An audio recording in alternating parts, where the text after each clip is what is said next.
This is my shed, it lives by a hedge in my tiny little yard. Swear you'll hear us harping on, so come join us for a chat in my shed. Welcome to Shed TV. Great to have you, John, with us on another episode. Great to be here, Mike. Yeah, great to have you in the shed. And if you just want to introduce yourselves to the viewers. Well, my name is John Powell, and I'm pastor of Church on the Move. Okay, yeah. And I love sheds. You love sheds? I'm a shed man. Yeah. You know, yeah. I think before you said you've got 3 sheds. Oh, come on, Mike. You're playing me down now. Right. I'm 4 shed 4, man. sorry. I used to be a 5 shed man. All right, yeah. But I turned one into a big carport. So Right, I don't know whether that counts anymore. Yeah, but yeah. A 4 shed man. I'm big into prosperity. So Okay. Yes. I'm a prosperity man with 4 sheds. You can tell the man's blessed by how many sheds he's got. I tell you what, you can. So it's lovely to be in your shed, Mike. Oh, I like it. Good. Yeah. I like the old surfboards there. Great. Yeah, it's a nice little cosy spot, you know. It is. Every bloke needs a place that they can run to and hide. So, Oh, yes. Yeah. Oh, yes. so you're the pastor of Church on the Move I am. Yeah. in Neath. Yes. And how long have you been in ministry? Oh, well, in ministry, I got saved quite young. I got saved at 16 Okay. and picked up a guitar pretty quick. Yeah. Started playing and doing all that type of stuff. Went through the 80s with the band, playing the guitar in the Yeah. band. Ended up as a worship leader. Yeah. And so that was a long time ago. And then Church on the Move, though, being a pastor or being a front man, if you like, for 22 years now. Okay. But I say, 1976 probably, got saved and Wow. just threw myself in. Yeah. Whatever needs to be done, you know. What do you call ministry, innit? Yes. You know, Yeah, so from day one, I was either painting, sweeping, or Yeah. doing something, and so it's So what made you choose to become a pastor? When did you have that relapse in concentration? Oh dear, Mike, I didn't choose it. Okay. I didn't choose it. It chose me. Yeah. And so I think that's the whole thing in it, is that people sort of pursue these things, but really your destiny is going to chase you down. Yes. It says goodness and mercy follows me all the day of my life. Yeah. Well, your destiny does as well. Yes. And it's trying to trip you up. Yeah. To make you stand still enough so it can catch you. Yeah. And I think that's what happened with, loads of prophecies over the years that me and Anne sort of received, but basically, you're going to be a pastor one day, you're going to lead a church one day, you're going to, great, but I'm happy playing guitar, but that's my joy, is leading worship. Yeah. And I just stayed with it until, we ended up getting chased down. Okay. Tracked down. Yeah. Couldn't wriggle out, no way out. Yeah. And so, but, you know, I just thank God for it, really, Mike, to be honest with you, because it was something that I knew that I should have done, you know. Okay. I knew I should have been. Yeah. But, I think through the last season of COVID, there's pastors that know it as it's something they want to do, and then I say to people, and I don't know if this is the right language, it's almost like I'm possessed. Not possessed. That's not the right kind of word. But do you know what I mean? Well, why not? I mean, but do you mean it's like? I would love to run away from this. Do you mean there's far better ways to live life than doing this, isn't there? Yeah. But there's something at the core of who you are when it doesn't make sense. When you're like, but this is what I'm meant to do. You know. Yeah. Well, I think the thing is I also do a bit of gardening. Okay. Yeah, so I like my allotment and everything, and we're in that season right now where it's we're turning the ground shortly and then planting seeds. Yeah. But when you plant the seed, you don't see nothing for a while, Mike. Yeah. You're doing something for the future, and I think that's the thing with being a pastor, is that, there's no instant results. No. What you're sowing into people, you're putting the word into people, you're putting the word into places, locations. Yeah. And that takes a time, like. Yeah. You know, that's and I think what we got to keep in mind all the time is that we are doing something for eternity. Yeah. There's people going to brush alongside us when we're walking through the streets of heaven or the New Jerusalem or wherever we're going to end up. Yeah. And they're going to say, because I seen you doing something, it might be on this program. Yeah. Right? Or I heard this, it changed my life. Yeah. You know, and so what value can you put on that? Yeah, I could do other things. I mean, I'm still working part-time. Okay. I still do a little bit of work, for work's sake, for money. Yeah. But, that's now. It's temporal. It's going to pass away one day. Yeah. But what I'm doing for the Lord, as far as being a pastor, a worship leader, a friend, Yeah. that's going to endure. Yeah, That's the goal. Yeah, right? yeah. And so, whenever I'm sort of tempted away, that just be an engineer, just do your engineer thing, you know. Or just retire, because I am officially semi-retired. Okay. Right? I'm at that age now where Retired young then, in your 30s. Yeah, well, no, not in my 30s. Yeah, thank you, Mike. I like you, Mike. But no, it's you have to balance it up. Like, is it? No, I'm not called to retire. I'm called to refire. Yeah, yeah. I'm not called to temporal things. I'm called to eternal values, eternal things. Yeah, yeah. And so, yeah, even though that pull is towards, well, I just want to be and do like other people. Yeah. No, I'm afraid when he says, hey, you over there, I want you to do this. Yeah, yeah. And I say, you fight it, you wriggle from it. But let me tell you, when you sit down sometimes and you think, thank God for it. Yeah, Thank yeah. God that Yeah. Not that I'm worth it. I'm certainly not worth calling. Yeah. We all pastors seem to feel that way. We're not worthy of doing what we are actually being called to do. Yeah. But I think that's a good thing, I think for me on my journey is the revelation that if I'm called, God will provide. And to rest in that almost that peace. Yeah, yeah. And when I mean God provides, He provides in His own time scale. Oh, yeah. And He always seems to be late or just on time. Do you know what I mean? But there's a sense of peace, especially when you're going through stuff where people are leaving the church and you're just like, well, we're still going to be here in 10 years. Yeah, that's it. We're not going to go anywhere. I mean, we are, and you've got to be careful what you're saying, because you get the hyper faith guys in there. Yeah. Or, be careful what you're saying. Yeah. You're saying you're not going anywhere, you're moving on in God. Yeah, I know we're moving on in God. Yeah. But, and we are moving on, but God has planted us in this place. Yeah. And it's to shift this place. It's not to be shifted ourselves, it's to shift this place. Yeah, yeah. And to be just chill out with it a bit, just relax a bit in it. And God's got it all. Yeah. So I covered, one of the videos back in the 80s, I love my music. Okay. George Harrison. Yeah. Got my mind set on you. Yeah, right? yeah. And got my mind set. Right now, and he's sort of walking along. Yeah. And as he needs, whatever instrument it is, he'll just hand him a trumpet. Yeah. I think you remember it? Yeah. And the Lord pointed out to me, and I was watching, and he said, that's where he's going to be with you. Yeah. Just walk. Just walk it out. Yeah. Take your time. And when you need something, I'll hand it to. Yeah. Or there's somebody there waiting to give it to. Yeah. And so that's great then. That's exciting time. Yeah. And there's an ease to it, isn't there? Yeah. Well, yeah, you just got to chill out. With worship sometimes, I've mentored a lot of guys with the worship. Yeah. And of course, the dreaded start of a song sometimes that they start off. And they know where they want to go, but they've just started a different song off. Oh, right. Yeah. They're in the wrong key. Yeah. And they got the wrong song in their head. And you can see it on their faces. But, train the guys to say, hey, just stop. Yeah. The Holy Spirit haven't flown out the window. Yeah. Just stop and say, sorry, guys, I just messed up. You know what I mean? Yeah. God's not going to zap you. We're not talking about, we're going to drop dead in the Holy of Holies. I'm going to drop dead. They're going to drag me out. You know what I mean? Yeah. Just chill out a bit. Yeah. You're in His presence. You're in the hands of a good Father. Yeah. And just say, sorry, I just move we on. kind of have this mindset, don't we, that we have to kind of call God down from above, don't we? It's like if down from above. Yeah. It's like, come on. It's like He's already there. He's there. His Holy Spirit's already there. He's there. And it's more about us getting over ourselves and just saying, okay, we're here, we're available. Yeah, that's your thing. All this thing about the Tabernacle of David, right? Yeah. And people miss out the Tabernacle of Moses. Well, the reason why they miss out the Tabernacle of Moses, and we're big into teaching that here, Mike, is the fact is that now with the Tabernacle of David model, you are the tabernacle. Yes. You are the dwelling of God. Yeah. That's why it's the Tabernacle of David is the thing that will, it says, I will rebuild. Yeah. The Tabernacle of David. Yeah. That fallen one. And so it's the people. Yeah. It's always going to be the people. But hey, me tell you, it's the people with their faults, with their failings. Yeah. Starting off in the wrong key. Yeah. Getting that prophetic word wrong sometimes. Yeah. And we've had that before now as well. Yeah.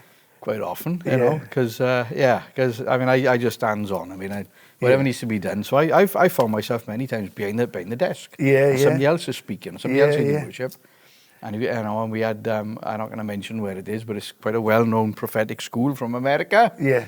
And some of these students were there, and of course, you know, we got prophetic words for the church, and somebody pointed me out there and said, that fella behind the desk was there. You know? You know, and you know, God really wants to use you. You know, he really wants Not knowing you were the pastor. You know, and of course, the friend that had brought these sort of students from America was like, oh, you know, and I'm like, don't worry about it. It's fine. Don't say nothing. It's okay. Yeah. They'll practice in. Yeah. They practice in, and there's nothing wrong with practicing the presence. No. There's nothing wrong with practicing in those things, as long as you got guidelines, you know. So, how do you think churches, like, you know, the church of the 70s, the 80s, the 2000s to now, how do you think churches change, and where do you think we're going next? Oh, gosh, that's $1 million question. Yeah. I mean, but it's, I mean, me and Anne got saved back in the 70s. So you're talking about the end of the Jesus movement. Okay. And we were part of Elim Pentecostal Church. And without a shadow of doubt, we didn't see it at the time, Mike. Yeah. But looking back now, it was certainly a revival, a youth revival in this town. Yeah. I mean, the church was packed full of young people. Yeah. You know, Anne was in Ippy, you know, she'd been on drugs before, bikers, all types of stuff, all these people, different walks of life, but young people, but wanting Jesus. Yeah. So that was the Jesus movement, and say we sort of got married then in the early 80s, and you tend to think that that's what church, this is what it is. Yeah, yeah. And of course, as people begin to develop their families, and you could see things were beginning to change. Yeah. The dynamic of the church was changing. Okay. As you were changing. Yeah, yeah. And of course, so in the 80s, you got the charismatic movement and all that stuff going on, and we were part of that, and traveling all over the country to different conferences about this, that, and the other. Yeah. And that was good. Yeah. You know, but I tend to forget sometimes that, hey, it's not what God did in that place. It's not what God did in that other place. You can learn from it, but He ain't going to do necessarily the same in your place. Yeah, yeah. So we fell for that one for a while, trying to adopt other people's, you know, pick copy up the anointing. Copy that and all that stuff going on. Yeah. But you could see it sort of developing and so moving on, but it was more moving on and it beginning to get wiser. Okay. Beginning to get more established, and so instead of falling for some of the things that we fell for, you know, some of those traps, if you like, that God does it this way, God does it that way. Well, no, it's allowing the next generation to think for themselves and experience God for themselves. Yeah, yeah. And almost not be those people that were sort of telling you what God is, what God can do. Yeah. And, well, God's word says this, and it only says it like this. Yeah. Trying to move away from that and say, look, this is the pattern. Now go and explore. Okay. Yeah, go and find, and that's what all this is. But I mean, all this stuff that these guys are doing here is that exploration, that journey in. Yeah. And Dad, I mean, I had a wonderful father. He was my real father. Okay. Adoptive father. Yeah. But and pearls of wisdom. Yeah. And he always used to say, you know, don't hold things too tight. Yeah. Hold it loose. Yeah. Hold it loose. Yeah. Because it's going to change. You know, and so I think the one thing you can, you know, with the sort of change in church, if you like, is that, you know, as long as the leadership and the pastors realise, and you know, and the elders, and we've talked about all that, all the ones that are over this thing and making this work, if you like, hold it loose. Yes. That doesn't mean that there's a carelessness to it or a cavalier attitude. Yeah, yeah. In fact, it's quite the opposite. Yeah. You are mentoring it, you're watching it, but sometimes you just need to let go a little bit as well. Yeah. And leave people explore, because what does the next look like? Yeah. Well, it don't look like me, because I'm the was. Yeah. You know what I mean? I was I was, you know, just praying about church and stuff, like, because I'm not comfortable being up front. Yeah. It makes me chuckle that God put, you know, I'm like, I'd rather be behind the sound desk. Oh yeah. Oh, I love it. You know, put me behind the sound desk, and you know, or something like that. But God said, you know, like, just build boxes big enough for people to explore. You know, like, you know, as a church, for us as a church leadership, our job is to build a box. Say, you know, you've got £1,000 or you've got whatever, that's what you can spend. This is what you can do. But here's a big space. Go and create what you want to create. You Go know? and have fun. And have fun is a big thing as Yes, yeah. well. Right? I mean, the kingdom of God, I mean, there was a book years ago, and it was written, The Kingdom of God's a Party. Oh, Tony right, yeah, Campolo. yeah. And that's the way it should be. There should be an element of, that it's fun. Yeah, yeah. I wouldn't want to do anything else. I mean, David said, I'd rather spend one day in the courts of God than 1,000 anywhere else. Yeah, yeah. Now it's quite the opposite in a lot of churches. Yeah, You know what I yeah, mean? yeah. I'd rather spend 1,000 days outside in the pub than one day in the church. Yeah, yeah. But that's all to do with the atmospheres created. Yeah. Do people want to stick around, be around? And We got my mate Chris. So our building, we open it up to the community, and we've got a music school and a gym. Wonderful. So he brought his music school to church, and he'd been brought up in chapel. Yeah. But suddenly he's refound God, and that's but fantastic. I love him the bits. He's a proper Valley's rough diamond. Awesome. And The he best. said the one thing I like about this. He said. If you effing don't want to drink in my club, there's always an effing club down the road you could go and drink in. And he said, what's the problem with all you Christians? You don't like coming to this club. Plenty of other Go churches. and drink someone else's beer. I've said it many a times, if It's like- if people are not comfortable with it, and, Yeah. not that we want to make people uncomfortable, No. but we want to be authentic as well. This is Yeah. who we are. And like I Yeah. say, when you leave people, launch out, they're going to be who they are. Yeah, in yeah. God. And like I say, if it's too loud for you, or it's not this, it's not that. We don't actually have, structure of churches. Yeah. Right? So again, that's the thing we've turned on its head here. Yeah, yeah. So if somebody's doing the job here, they Yes. are it. Yeah, yeah. So we're not going to appoint people to sit in their butt, Mike, Yeah, yeah. and dictate what the rest of the people who want to do something do, Yeah. or not do, as the Yeah. case may be. Yeah. So that upset a few people because, well, who's the elders, and who's the deacons, Yeah. and who's this, and who's that? And they say, well, that person there. Yeah. But they're not. Yes, they are. They're doing the job. Yeah, yeah. So they yeah. are the deacon.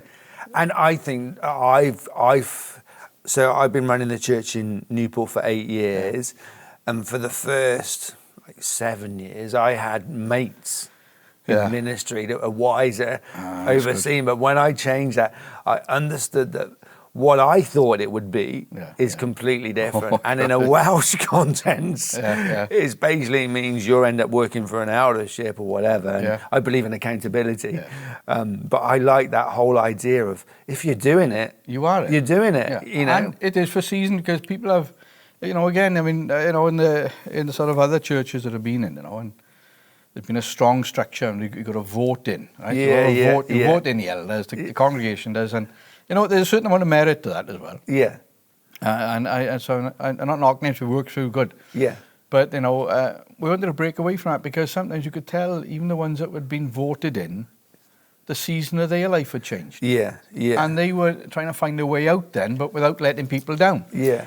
And so we think, oh, hang on, this is craziness. Yeah. You've got people in these positions that don't want to do it, necessarily. You've got people that are not in the positions that do want to lead the church. Yeah. This is messed up system. Yeah, yeah. So just change it about. And so if you get people that are actually doing a job and recognised as part of the leadership because they're doing it, Yeah. now when they stop that or move on to something else, it's a natural progression. Yeah, yeah. They're not letting anybody down. Yeah. They're just moving on. They're just changing. Yeah. So it's an healthy way of doing it. Yeah. I think it works for us. Yeah, It yeah. works for us. No, I like it. Yeah, and it's kind of similar to how we're doing it now. Like the freedom for people to, like if people say they don't want to do it, like we have a conversation. Like, why don't you know? And we encourage them, but if they don't, that's fine. Like, Not a problem. It's yeah, not a problem. Yeah. So where's it going to go? I think God's changing things, but I think he's changing the whole structure of it, Mike. Yeah. And this whole relational thing. Yes. Like getting to know you. I mean, you're a new friend today. Yeah, right? yeah. We didn't know each other, but all of No. a sudden God's beginning to connect things again, and bring that relational aspect to it. So it's not the sort of colleagues, it's friends. Yeah. But he's sort of preparing this ground, I honestly believe, for what I always term the end time harvest. Okay. The biggest move of God that's going to hit the face of planet Earth Yeah. is on its way. Yeah. Yeah. Right? And we've got to change. Those nets have got to be repaired. Yeah. Those things that have not worked in past generations. But God says, but don't keep on looking back to the past. Find out what is coming now. Yeah. Find out the new structure. Yeah. So I think as long as we all calm down, Yeah. and we just enjoy him, I think he's going to show us what the next is. Yeah. And he always have, like I say. There's a trumpet waiting. There's a guitar waiting. Yeah. There's £1 million waiting, maybe. Yeah. Well. There's an architect waiting. Yeah. Whatever we need, it's in the future. Yeah. I got a friend, Stacey Riker from New Zealand, Maori guy, and I've got a little network of guys. I said, just pray for us. Yeah. And we were going through some stuff, and he sent me this. He said, I've been hanging on to this for weeks. He said, but I really feel I should tell you now. And he said, Mike, you just need to put your nets on the other side. Just like exactly what you said. And, you know, I've just been reflecting on even just what's been happening with Shed TV and the people I've met whilst doing this. That, like, you know, we've literally known each other probably an hour. That's all, yeah. But it's like, you know, if you look at the Welsh rugby team of the 70s and the Welsh rugby team that we have now, like the Welsh rugby team we have now is all about patterns and drills and this structures. But the Welsh rugby team of the 70s were mates.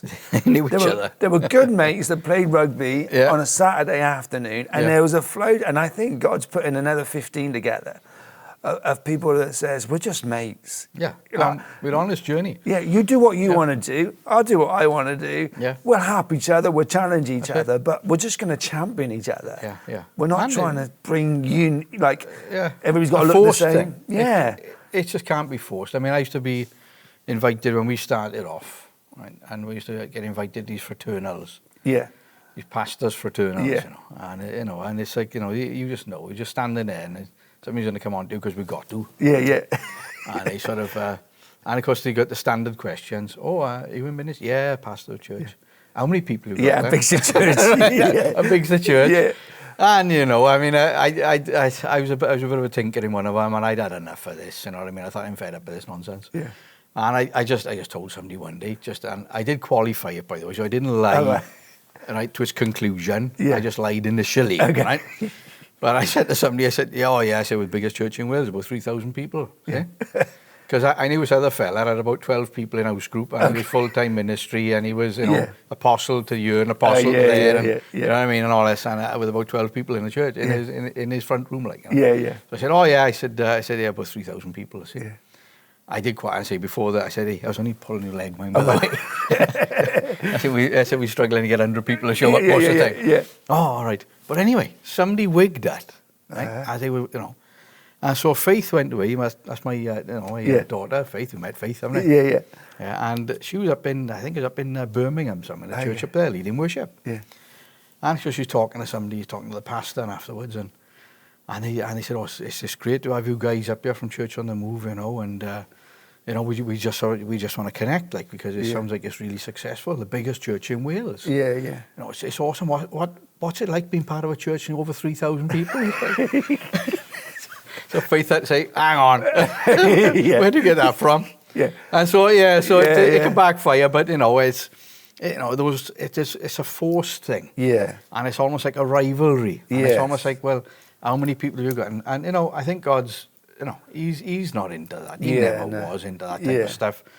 So why are we into it? Why are we more impressed with somebody who's got 1,000 in the church than somebody who's faithful with 12? Yes. Yeah. You know what I mean? Yeah. There should be no sort of, you know, as long as you're doing what God's telling you to do. Yeah. And so bear in mind, we're in this for the long haul, Mike. Yeah. There's going to be a point somewhere in the eternity of eternities. Yeah. Where we're going to say, remember that, Mike? Yeah. Remember what God did? Yeah. You know, and we shared that. Yeah. That time when God moved a new church, Mike, and he picked the phone up to Faith, and Faith picked the phone up. You never believe what's happening in Mike's church. Yeah. You know what I mean? Yeah. He had 100 people showed him got saved in one night, and it's happening now, and you know that excitement. You know? Yeah. It's a wonderful thing. I just it's such a cool, just a blessing to meet you. To me, I know you're not going to like this, but to meet a father of the faith. Yeah. Thank you. Thank you. Thank you for what you and your wife have pioneered and pioneering. And thank you for making a space for my generation and younger people to come through. I honour that and thank you for that. You know. Yeah. I think we're going to see something. Mike, I tell you, it's going to be good.